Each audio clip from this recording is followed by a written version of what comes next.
Bonjour à vous, ici David Laroche de la série Wake Up Call, votre rendez-vous pour booster et secouer votre vie. Voyons aujourd'hui comment devenir riche.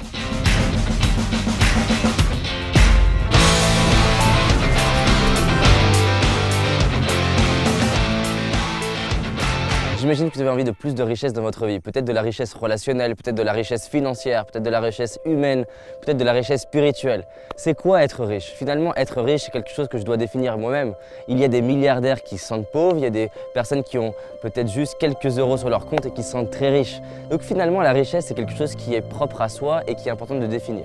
Dans le cadre de cette vidéo, on va parler de richesse au sens large, avec une petite connotation autour de l'argent, parce que j'imagine que si vous avez cliqué sur cette vidéo, vous aviez l'idée que c'était par rapport à l'argent. Encore une fois, je pense vraiment qu'on peut accéder au bien-être et au bonheur sans argent. Je pense que l'argent est une ressource qui permet de manifester des projets et des rêves au service des autres. Je pense vraiment que l'argent est une énergie de circulation et qui est juste le fruit de la valeur qu'on apporte aux autres. Donc pour moi, l'argent ne peut être ni positif ni négatif, c'est juste le médium, le moyen d'échange entre les talents des gens sur cette terre. Donc je trouve que c'est quelque chose d'extraordinaire dès lors qu'on a envie de servir, on reçoit de l'argent. Avec cet argent, on va pouvoir bâtir des nouvelles choses, soit des équipes, soit des projets, soit de la formation, pour grandir, faire grandir les autres et servir. La première clé, c'est que vous êtes déjà riche.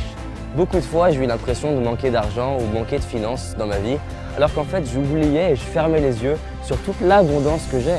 Combien ça vaut de pouvoir vivre dans cette terre? Combien ça vaut de pouvoir voir de mes yeux la magie de cette vie? Combien ça vaut de pouvoir entendre? Combien ça vaut de pouvoir prendre dans les bras les personnes que j'aime? Combien ça vaut de pouvoir écouter une musique qui m'inspire ou qui me fascine? Combien ça vaut de marcher, d'écrire, de parler, de chanter, de danser, faire du sport, voyager, regarder les autres, un super film? Combien ça vaut de sentir le vent là, qui passe sur mon visage?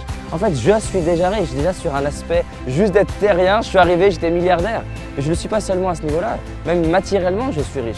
Vous savez qu'à l'époque de Louis XVI, il y avait très peu de salles de bain et à peine des chaises pour tout le monde, même pour les foyers les plus riches. Aujourd'hui, avoir des chaises et des salles de bain, c'est une norme. Donc en fait, on est plus riche que Louis XVI l'était et Louis XIV l'était.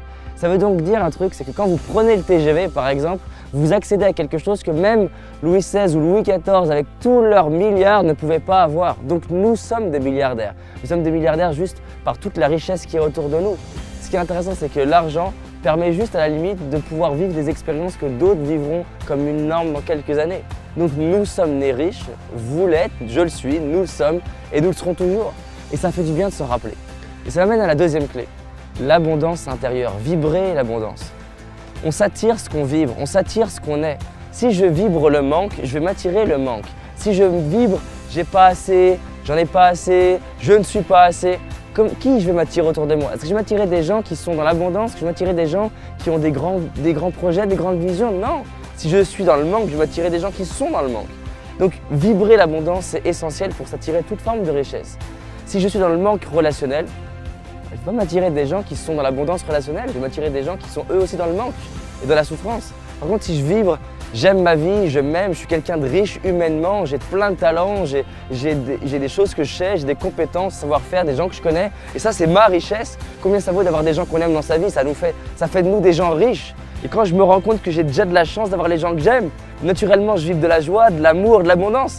Et quelqu'un qui vibre l'amour, la joie, de l'abondance, est-ce qu'on a envie de parler avec lui? Bien sûr qu'on a envie de parler avec lui. A contrario d'une personne qui vibre, je me sens seul, je suis pas bien dans ma vie, je m'aime pas, j'ai pas de chance, j'ai pas de valeur. Est-ce qu'on a envie de partir en vacances avec ce genre de personne? Non. Donc l'abondance appelle l'abondance. Mais c'est pareil au niveau financier. Ce que j'ai observé en interviewant, en étudiant, en décortiquant la réussite de millionnaires et de milliardaires, c'est que ces personnes-là, qu'elles aient de l'argent sur le compte ou non, elles se sentent riches. Il me semble, je les confonds souvent, Warren Buffett, Donald Trump, je crois que c'est Trump, qui à un moment donné avait fait une grosse erreur stratégique financièrement et à qui on dit ça fait quoi d'être pauvre? Et il dit mais je ne suis pas pauvre, je suis riche, peu importe l'argent qu'il y a sur mon compte. Et ça c'est fondamental. Si je confonds l'avoir et l'être, ben, j'ai un problème. Je suis riche et toute ma vie je le serai.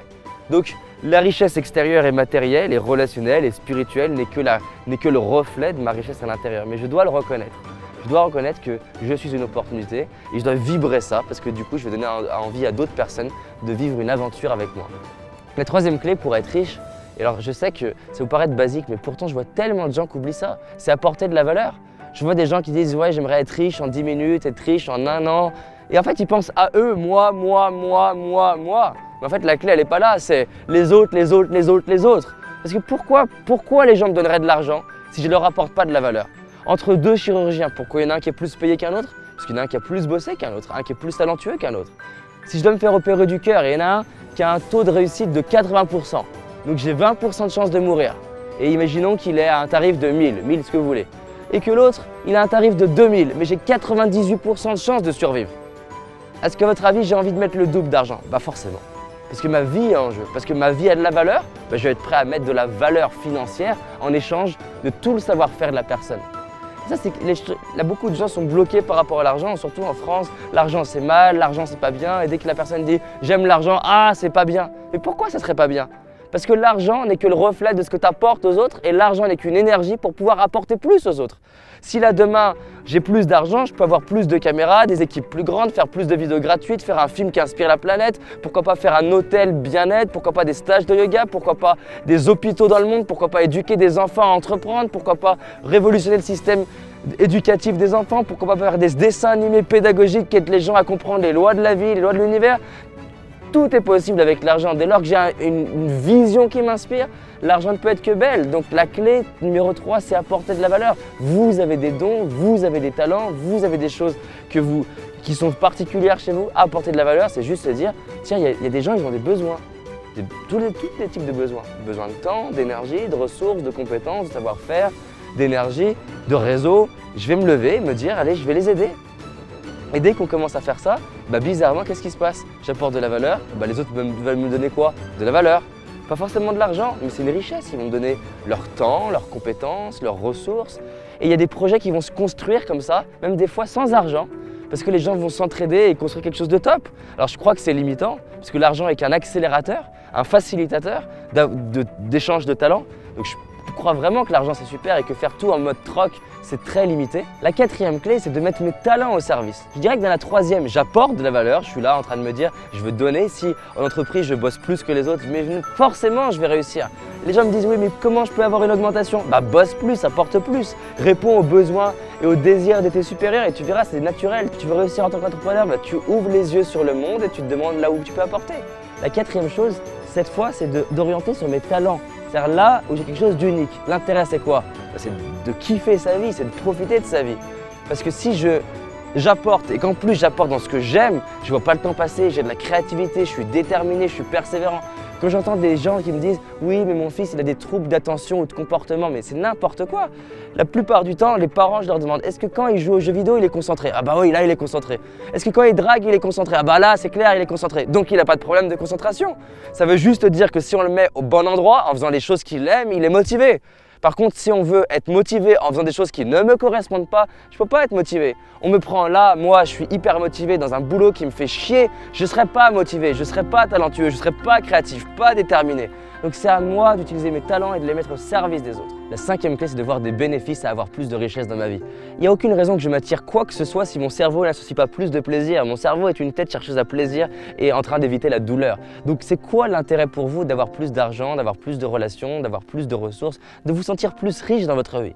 La majorité des gens, je leur pose la question et ils me sortent toujours des rêves des autres. Hollywood, la grande maison, la Ferrari. Mais c'est pas ça que vraiment les gens ont à cœur. J'adore poser la question aux gens, si tu étais milliardaire, qu'est-ce que tu continuerais à faire? La réalité, c'est que si j'étais milliardaire, je serais certainement ici, au même endroit, en train de vous faire cette vidéo. Il y aurait peut-être juste un hélicoptère qui me filme, c'est peut-être la seule différence. Il y aurait peut-être 22 caméras, il y aurait peut-être une équipe de 50 personnes, mais je serais en train de faire la même chose et en train de vous aider là à vous sentir plus riche dans votre vie et à vous sentir plus heureux parce que c'est plus fort que moi. Donc si j'avais 1 milliard, qu'est-ce que j'aimerais en faire? Bah, ce que je fais aujourd'hui. On a demandé à Zuckerberg, mais pourquoi tu ne vends pas de Facebook à 1 milliard d'euros? Il a dit, mais le truc, c'est que si je vendrais Facebook à 1 milliard d'euros, le seul truc que je ferais avec 1 milliard d'euros, c'est recréer un réseau social. J'en ai un, donc pourquoi le vendre? Et c'est ça la philosophie, c'est de faire des choses qui nous animent, qui nous passionnent. Vous faites une liste des bénéfices à avoir plus d'argent. Plus votre cerveau va avoir des bénéfices, plus vous allez vous en tirer. Et c'est le seul moyen de casser l'illusion de la société que l'argent c'est mal, que gagner de l'argent c'est devenir un gros con et toutes les croyances populaires qui bloquent complètement les gens. En coaching, j'ai tellement de gens qui viennent me voir en me disant je veux gagner le double de chiffre d'affaires ou le double d'argent et quand je creuse, on se rend compte que dans leur famille, l'argent c'est sale, l'argent c'est pas bien, que s'ils en gagnent, ils ont peur de perdre leurs parents, ils ont peur de perdre la reconnaissance de leurs amis, ils ont peur d'être trahis, trompés, dupés, Et ces croyances-là qui sont au niveau inconscient, tant qu'elles sont là, c'est comme si j'avais la tête qui veut partir ici, mais le corps qui lui a peur et part dans l'autre sens. Et tu ne peux pas arriver à avoir plus de richesse en faisant comme ça. La 6e clé, c'est d'être prêt à payer le prix. Avoir plus d'argent, avoir plus de richesse, avoir plus de relations, il y a un prix à payer. Être en couple, il y a un prix à payer. Avoir des enfants, il y a un prix à payer. Être en couple, c'est une forme de richesse. Avoir des enfants, c'est une forme de richesse.